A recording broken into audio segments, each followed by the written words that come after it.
4 young men joining our program for the February signing period. Obviously, this is the first year of the early signing period, and we were able to sign a number of young men in December. And so this class we knew was going to be, or this period was going to be a little bit smaller, just as valuable as the guys in December. We obviously, as you'll notice, had a couple of positions that we needed to try to fulfill, and we were able to get those. And so we'll just go right into those guys. The first guy is a linebacker from Missouri, Jasir Cox, 6'1", 200-pound linebacker from Kansas City, Missouri, Bishop Miege High School. He played his senior year at Bishop Miege for Coach Holmes. Coach Holmes is a good friend of the program. Jasir was a safety on the school's 4th straight Kansas 4A state championship team. He played safety, he played linebacker, did a lot of things for Miege. First team All-State and All-Conference as a senior. He also competes in track and field, and younger brother of current Bison, Jabril Cox. The next 3 gentlemen are from the state of Florida. First one is Kenneth Chanel. Kenneth is a 5'10", 170-pound wide receiver from Jacksonville, Florida, Rebold High School, 2-year starter for Coach Kelvin Smith. Team captain as a senior, all-conference as a junior. National Honor Society member, part of 2 Class 5A championship teams during his career. Really electric player for Rebold High School. Zach Mathis, 6'5", 190-pound wide receiver from Tampa, Florida. Berkeley Prep High School, 2-year starter for Coach Cio. All-county in football and basketball. Part of a state Class 3A semifinal team as a junior. Is an exceptional athlete on the basketball floor as well as on the football field. He was invited to the Blue-Gray All-American game, and like I said, participates in basketball, and they've got a really good basketball team moving into their district play.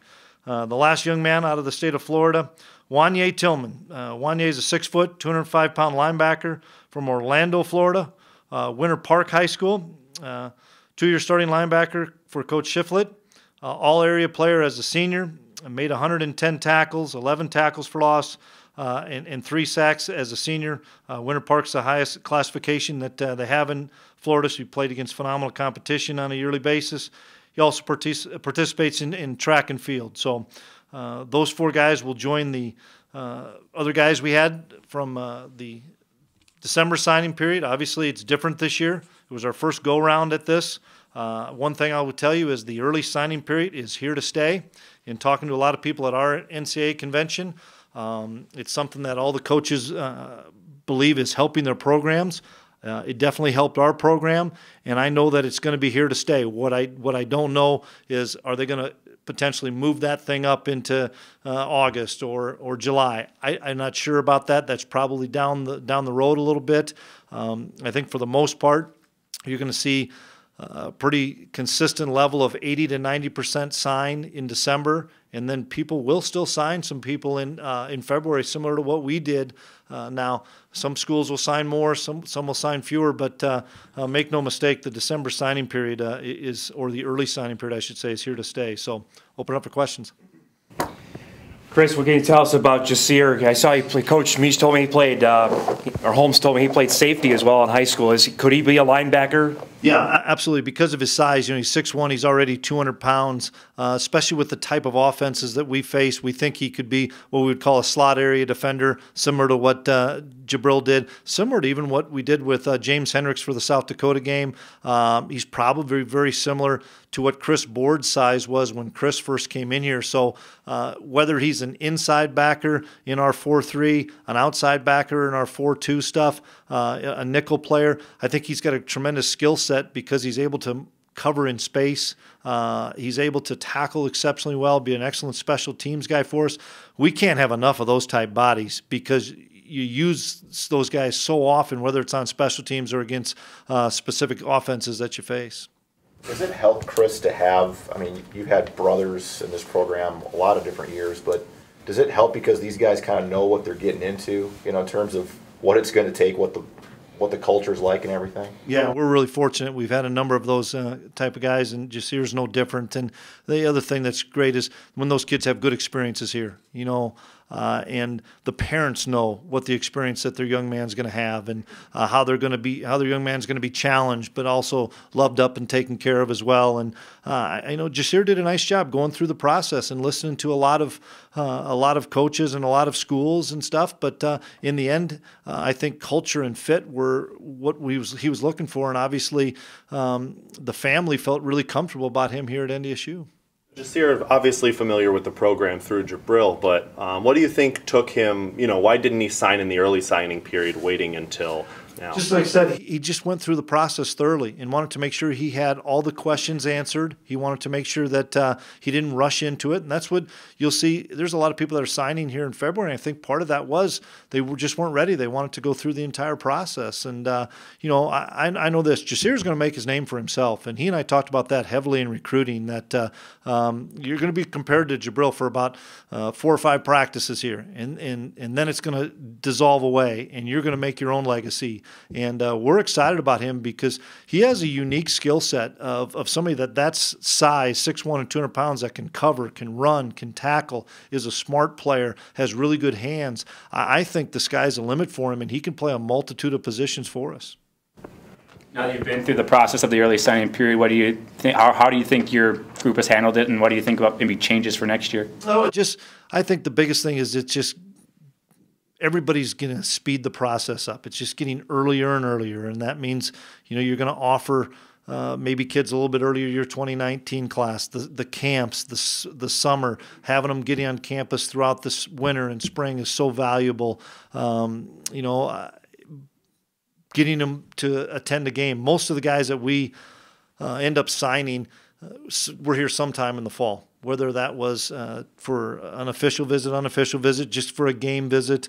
That it's still critical for us.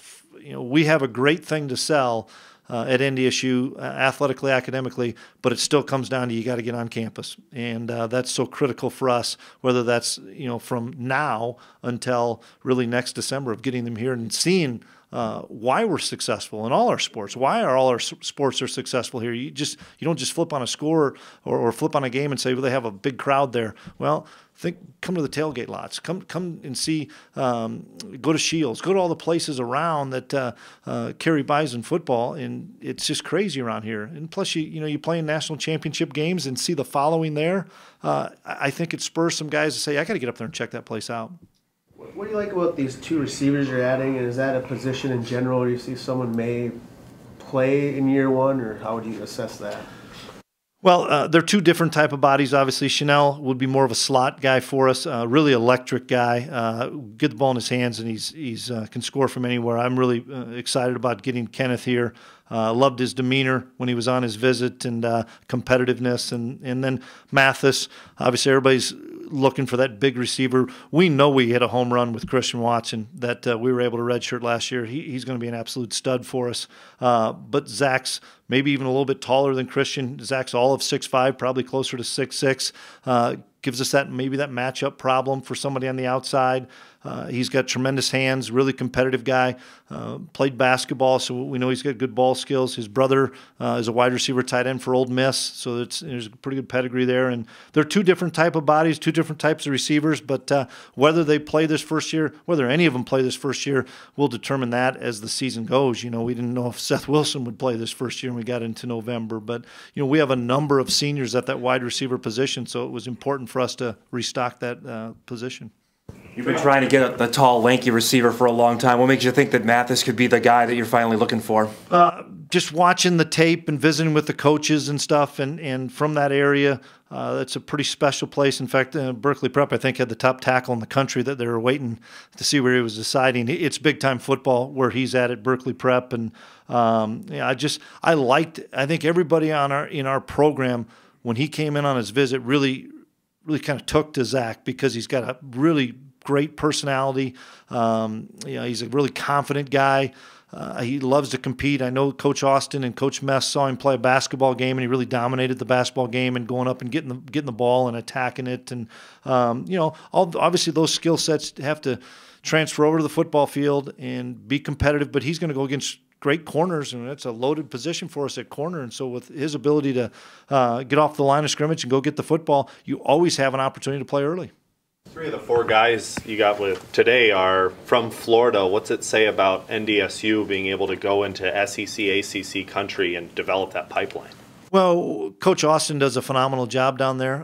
Coach Mess helped him this year because Courtney had some familiarity with Orlando and Jacksonville. But Atif does a great job. He's from Tarpon Springs. He knows the area. He knows the niche of guys. You know, Atif's been with me for a long time, and Atif knows a guy that's going to fit here. Plus, you know, you can go into a home and pull out a roster and see all the guys that we have from Florida, and then not just, oh, they're on the roster. Oh, shoot, Trey Dempsey has his degree, played a ton of football for us. Bruce Anderson, Jalen Wimbush, on and on and on. You see these guys that are coming here and not just being on the roster, but having great success. And so it's an area that we know we're always going to recruit. And we probably took more this year from Florida. I know we have 4 there that we typically do, but it's just one of those years. Maybe some year we'll take 1 or 2, and then this year we took 4. And that's just kind of the niche we have there. But we know what we're getting because of the familiarity that Coach Austin and Coach Mess have down there. So you think there's a chance August or July, the early sign, they could actually be signing people at that point in the future? That's a possibility. I think it's a possibility to do it before they enter their senior year. I think maybe August 1 or something after all the camp sessions and things. I don't think that's going to happen in the next year or 2, but I think it's somewhat down the pike somewhere. How important was the early signing period in terms of devoting more resources to fewer kids in January, getting looks at guys like Chanel and Tillman that you might not be able to get up here for camp? Yeah, it was important for us in a lot of reasons. One, you know, we didn't have to go and kind of sit and protect those other guys for 6 weeks. And those kids, the ones that signed with us, had been here a number of times on campus, felt really comfortable with us, felt really comfortable with their surroundings. They gained a bond together. A bunch of those guys had a group text message that they were talking all the time. And I thought that was pretty special. It showed you the type of quality of kids we had. But then by signing those kids in December and then bringing them up on visits in January, they had already built a rapport with each other. And it was really significant for us then to be able to go spend some time and try to find our other needs. And we had 4 scholarships really left that we were looking for after the championship game. And so we kind of honed in on the 2 positions at wide receiver and linebacker. But we know this. This was the hardest time for us in my subsequent years or previous years here as far as, oh, shoot, we lose somebody on Tuesday before signing date, lose somebody on Monday before signing date. I get that still potentially could happen, but if you're able to sign as many guys as you do in December, you're either eliminating some of that happening, or more importantly, if somebody takes somebody from you on December 19th, you have 6 weeks to go find a guy rather than having 24 hours to find a guy. And so that's why I know that the early signing period's here to stay.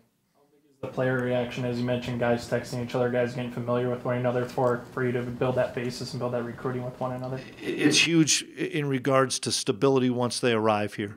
We've talked to every one of those guys. Their first year is hard. And the more people that they have bonds with, the more people they build relationships. It's not just coaches, it's each other. Somebody may have a difficult day, be homesick. He's got his buddies that he's known for an awful long time through the recruiting process to help him through that, and not just one of our coaches. And something that we really just recommended, and the guys kind of took off with it. And that was something that was really, really neat to see with all the guys as we would gain a commitment, seeing all the other guys welcome that guy into the Bison family. Do you think winning the national title this year played a key role in any of these 4 guys committing? I think winning a national title any year plays a key role in getting any guy because it's easy to say. And some of these guys, you know, have seen us play, but it's neat when it wasn't that long ago. I mean, we were down maybe 10 days after the championship game and go into places and they're saying, hey, we'll let these national championship coaches in first. You guys stay out. That's good stuff, and especially out of region areas. You know, you go to a place and they say the national champs are here. We're going to visit with them first. You guys can stay back. I mean, those are great things for us. And everybody down there, because there's so many people that know a Bruce Anderson or know a Trey Dempsey, that they're like, hey, this is big time football. You know, to see Josh Hayes as a true freshman from Lake Gibson, somebody say, boy, I've competed against that guy. That guy played in the national championship game just 10 days ago. That's good stuff, and that's really helped us. Chris, you're on the coaches committee for moving forward now with the true freshman proposal, what do you make of that? Does that seem like a slam dunk that maybe some of these guys could play and then still keep their eligibility as freshmen? I'm sure hoping it's a slam dunk. I hope it starts in 2018. I think it'll get voted on in April. But they call it really a 4-game season that the guys could play. I'm excited because you could play game 1, game 6, game 10, game 11, and still not lose your red shirt. I think it's something that's smart for FCS football with 63 scholarships, and in the fact of, for us, it probably wouldn't have affected us, but had we maybe not made it in the playoffs or something, you could have played Seth Wilson 4 games and then gotten his year back. We were fortunate that Seth ended up playing in about 8 games because of the playoff run. But I think it would give an opportunity. We would have, I'm not going to mention names, but we would have played a few guys in the playoffs had that rule been in play. Or the other thing is it allows us as coaches to continue to evaluate guys so that if I'm down on the scout team and I'm doing a heck of a job down there and I'm Coach Mess saying to Coach Inch, you got to keep an eye on this linebacker. He's doing a heck of a job down there. Maybe we can put that kid on special teams and see how he fares for a game, for 2 games. All of a sudden he plays really well. You keep him playing, or you shelve him after 4 games. And the injury part, for us at running back this year, we were decimated. And we didn't have any running backs left. I mean, we were moving everybody, fullbacks and tight ends, everybody to play running back on scout team because we didn't have any bodies left. And so that's, I hope it happens. I think it will. I think it's the right thing to do. And then it's our job to be able to manage that so the guys that you feel are mature enough to handle that physically and mentally can help you for a few games. Recruits like that on the road, were they aware of this rule? It didn't get really brought up a bunch until I was down at the committee meetings. I know it was kind of talked about. So the December crew probably didn't know a whole lot about it. The January group obviously knew quite a bit about it. And I think everybody's just waiting for it to fall to say yay or nay. And I hope that's a yes. And I hope it starts in 2018. Coach, you'd be remiss if we didn't get a chance to ask you, what do you think about, if you've reached out to Carson at all after a Super Bowl victory? Yeah, we've texted quite a bit throughout the week of the Super Bowl, and then after the Super Bowl. Obviously, really excited for him. He's a Super Bowl champion, and excited for he and Maddie moving forward. And so obviously great things for him, and now he's got to get back to his rehab and get ready so he can be ready to go opening day. I would be remiss, guys, if I didn't.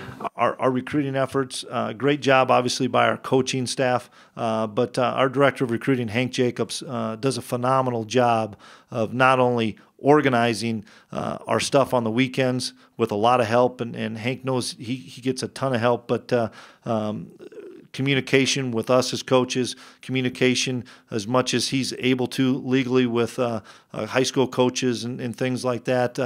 Hank does a phenomenal job, and the recruiting class from the December signees, especially when we were in the playoff run, to these guys in February, it's a credit to what Hank does, and for us to have that position. I was thankful for Matt Larson to be able to provide that position for us because it's impactful.